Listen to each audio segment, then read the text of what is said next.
Donc je passe tout de suite la parole à Salam Osba pour qu'il nous parle du monde arabe. Merci. Merci, Monsieur le Président.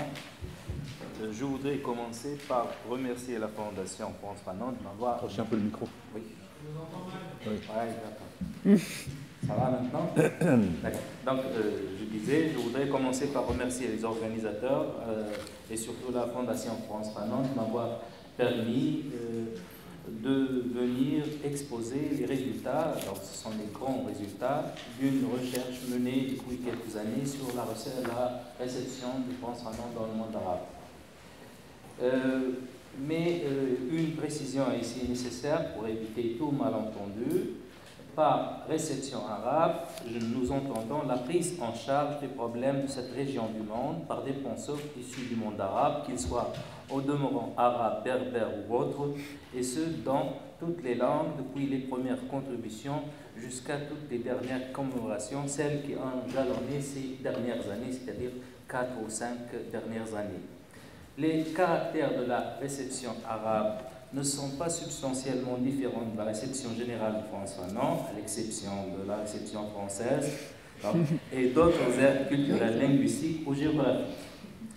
Néanmoins, la dite contextualisation est nécessaire, d'autant plus que le rapport de Fanon au monde arabe est constitutif des dernières années de son existence, mais aussi, plus généralement, de presque toute sa vie politique et intellectuelle. Pour réaliser cette entreprise, au moins 3 perspectives sont possibles, soit par le biais de l'œuvre écrite, laquelle, on le sait, couvre 3 champs, la théorie et la pratique psychiatrique, ainsi que la théorie sociopolitique, soit la pratique politique, soit enfin l'héritage et l'actualité. Cette dernière voie, je l'explorerai tout en étant conscient de la difficulté de la tâche.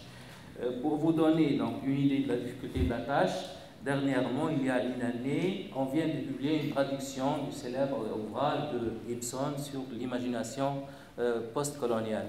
Alors, c'est un ouvrage publié à Beyrouth, au Liban, et le préfacier, le traducteur, qu'est-ce qu'il dit? Il dit que les Arabes n'ont connu de l'œuvre de Fanon qu'une seule œuvre, à savoir les données de la Terre. Alors qu'à côté de lui, il y avait les 3 ou 4 maisons d'édition qui ont publié 80% des œuvres de Fanon. Donc, c'est de l'ignorance, de la difficulté de la circulation du savoir, mais aussi un certain déni. Alors, le monde arabe a eu sa période d'application et de réaction à la pensée et à l'œuvre de France Fanon. Plus que cela, cette période a sans doute été la plus riche et la plus complexe en termes d'appropriation de la pensée fanonienne. Ses représentants sont très variés. D'un côté, les Algériens, toutes couleurs idéologiques confondues, qui ont une attitude ambiguë à l'égard du rôle du révolutionnaire dans la révolution algérienne et des marxistes-léninistes de tous bords qui ne partagent pas la conception fanonienne de la révolution. De l'autre, des intellectuels et des révolutionnaires qui trouvent chez Fanon une science au service de la révolution, mieux une nouvelle grammaire de la révolution.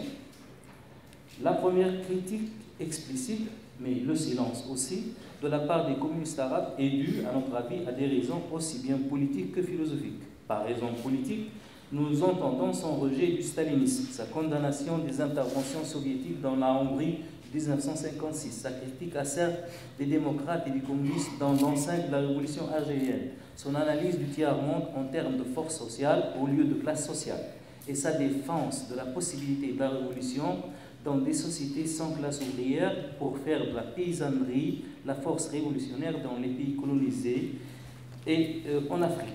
Bref, toutes les composantes de l'idéologie fanonienne. Les raisons philosophiques, elles, concernent le rejet sans appel de l'idée d'un nouvel humanisme prôné par le penseur révolutionnaire. Rejet exprimé par tous les défenseurs acharnés de l'anti-humanisme althusserien. Le plus illustre et le plus radical d'entre eux est sans nul doute le communiste libanais Hassan Hamdan, alias Madian. Il va sans dire que toutes ces raisons politiques qui expliquent la suspicion, sinon le rejet de la pensée de Fanon, étaient partagées par la grande majorité de la gauche communiste arabe, stalinienne certes, mais aussi trotskiste tunisien, algérien, marocain, égyptien et libano-syrien. La liste est longue. L'attitude de la dévalorisation côté algérien est quant à elle polymorphe, dans la mesure où elle va des plus sévères qui taxent Fanon de libéral qui se contredit ou qui l'accusent d'être anti-caucasien, à ceux qui lui reprochent un culturalisme présumé, un optimisme exagéré et même un romantisme révolutionnaire. Donc le romantisme révolutionnaire est un mot de Mohamed Habib. Mais Fanon aussi, de son vivant, fut l'objet d'une admiration et d'une confiance d'une bonne part des chefs de la Révolution. Entre ce chroniqueur algérien anonyme qui fait de Fanon porte-parole de tous les années de la terre algérien ou autre, et le président Bouteflika qui commet la préface d'une nouvelle édition algérienne des années de la terre, ces sentiments sont bien réels. Fanon fut aussi l'objet d'une inspiration de la part de quelques auteurs, inspiration qui n'est pas très éloignée de l'attitude précédente d'application, parce que centrée sur la question du rapport entre culture populaire et culture de l'élite. Or, Fanon est ici saisi dans un prisme très complexe, conjuguant des éléments fanoniens, d'autres de provenance chinoise et d'autres encore produits par la critique radicale de la société de consommation depuis mai 68. Cette attitude est presque absente dans la culture arabe et ce Fanon-là quasi absent. Cela étant, depuis les années 60, nous rencontrons des chercheurs de la nouvelle grammaire de la Révolution qui, dans le contexte de la résistance palestinienne et des guerres israélo-arabes, font l'apologie de la conception fanonienne de la violence, soit dans sa dimension philosophique, j'entends par là le renversement fanonien du rapport hegelien entre maître et esclave et sa transformation en rapport entre dominant et dominé. C'est essentiellement un syro-libanais qui s'appelle Bassem Tibi, donc qui réside depuis une vingtaine d'années en Allemagne. Alors, soit aussi sa dimension strictement politique et révolutionnaire. La période biographique fut quant à elle très éphémère. De fait, on ne recense aucune monographie. Le public arabophone se contente d'une traduction de l'ouvrage de David Coate, tandis que les francophones peuvent lire celui ou celle de Cherki, mais aussi celle de Gondé de Zahar, traduite, et les lecteurs, les anglophones, quant à eux, peuvent accéder à celle de Massé, qui n'était pas traduite jusqu'à ces dernières années. Les études appliquées, quant à elles, et ceux dans le sillage de Fanon, sont de deux ordres. Des thèses en sociologie ou des thèses psychologiques dans un esprit fanonien, comme ceux du Libanais Mustafa Hijazi, dans le domaine de la psychologie, qui a proposé sous la bannière de Fanon et dans au moins deux livres une autre manière d'aborder le sous-développement social. Je n'ai malheureusement pas le temps de m'étendre là-dessus. Et pour terminer, signalant que dans la perspective sociologique plus classique, le sociologue égyptien et politologue Saad Eddin Ibrahim a tenté l'application de la méthode de l'enceinte de la révolution algérienne à l'évolution palestinienne. C'était vers les années 72, je pense. Et tout le conflit du Moyen-Orient c'est le titre de son ouvrage, Sociologie du conflit israélo-arabe, publié dans le contexte de la guerre d'octobre 1973. Mais avant d'en venir à la dernière étape de la réception, arrêtons-nous dans les détails sur la forme la plus élémentaire de toute réception, savoir la traduction. Aussi bien interlinguistique, traduction des écrits de notre penseur et des penseurs qui l'ont reçu à leur tour, que culturelle, consistant en l'appropriation de son esprit et sa naturalisation. Je passe sur la première pour des raisons de temps, malheureusement, et je me concentre sur la deuxième, à savoir la traduction transculturelle. En effet, la traduction transculturelle est pratiquée d'abord par les Palestiniens qui lisaient Fanon et continuent à le lire. En témoigne la participation de notre ami psychiatre, dans les prisons israéliennes, dans des versions arabes, anglaises et même hébraïques, et en partie par les islamistes arabes qui, depuis la révolution iranienne, qui leur a permis de découvrir les écrits du penseur iranien Ali Shariati, un des correspondants de Fanon durant les dernières années de sa vie.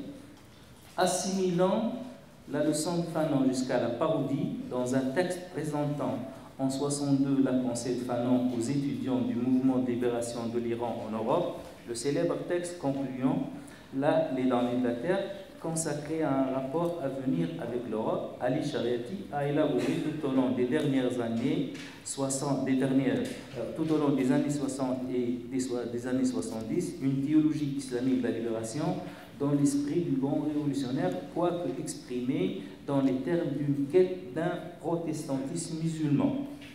L'esprit de Fanon traverse les 32 volumes de traduction arabe des œuvres complètes du penseur iranien qui a œuvré toute sa vie durant à lutter à la fois contre une interprétation conservatrice de l'islam, mais aussi contre toute occidentalisation assimilationniste en prenant, c'est son concept, un retour à soi qui n'est pas sans se référer à toute la littérature anticoloniale afro-américaine et caribéenne en la matière. Fanon, certes, mais aussi a aimé Césaire, Senghor, Cabral, Kenyatta, Ketib Yassine, Julius Nyerere, etc. La traduction en arabe des écrits du penseur iranien Ali Shariati, à son tour traducteur de Fanon en persan, a permis, après la révolution iranienne et pour une jeunesse révolutionnaire, chiite ou sunnite, deux choses essentielles.